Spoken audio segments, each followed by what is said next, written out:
নমস্কার বন্ধুরা, আমার আজকের রেসিপি লাউ পাতায় চিংড়ি পাতুরি।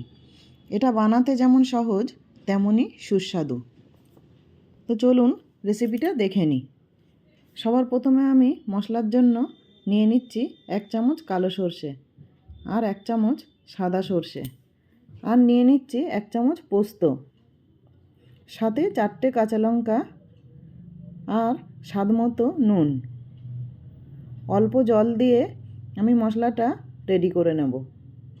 আপনারা চাইলে এটা শিলেও বেটে নিতে পারেন।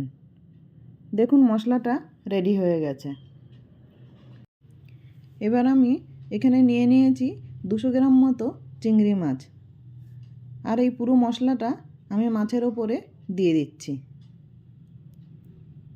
আর দিয়ে দেব সর্ষের তেল, দিয়ে মাছটা আমি ভালো করে মাখিয়ে নিচ্ছি। মাছটা মেখে 20 থেকে 25 মিনিট মতো আমি মাছটা রেখে দিয়েছিলাম। অন্যদিকে একটা ফ্রাইং প্যান নিয়ে নিয়েছি, তাতে আমি 2 চামচ মতো সর্ষের তেল দিয়ে দিচ্ছি। গ্যাসটা আমি একদম লো ফ্লেমে রেখেছি। এই তেলের ওপরে আমি লাউ পাতা দিয়ে দিচ্ছি। লাউ পাতাগুলো ভালো করে ছড়িয়ে দিয়ে দেব। ওই মশলা মাখানো চিংড়ি মাছগুলো লাউ পাতার ওপর আমি দিয়ে দিচ্ছি। মাছগুলোতে আমি ভালো করে একটু ছড়িয়ে দিচ্ছি। ছড়িয়ে দিয়ে আরও কটা কাঁচা লঙ্কা আমি ওপর থেকে দিয়ে দিচ্ছি। দিয়ে আরও 2টো লাউ পাতা দিয়ে আমি মাছগুলো চাপা দিয়ে দিচ্ছি। দিয়ে আমি ঢাকা দিয়ে দিচ্ছি 20 থেকে 25 মিনিটের জন্য। একদম লো ফ্লেমে এটা তৈরি হবে।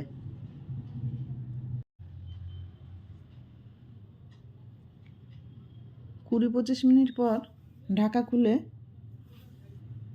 দেখে নেব মাছটা আমার হয়ে গেছে।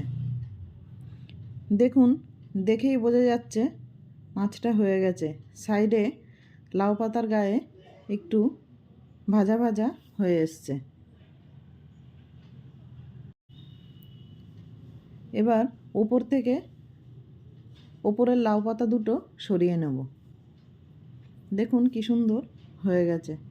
রেসিপিটা খুবই সহজ। যারা রান্নায় নতুন তারাও রেসিপিটা তৈরি করতে পারবেন।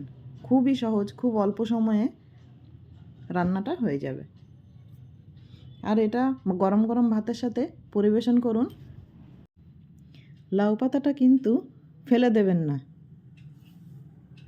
লাউ পাতার সঙ্গেই মাছের পাতুরিটা গরম গরম ভাতের সঙ্গে পরিবেশন করুন। বন্ধুরা, রেসিপিটা যদি ভালো লাগে লাইক করে দেবেন। নমস্কার।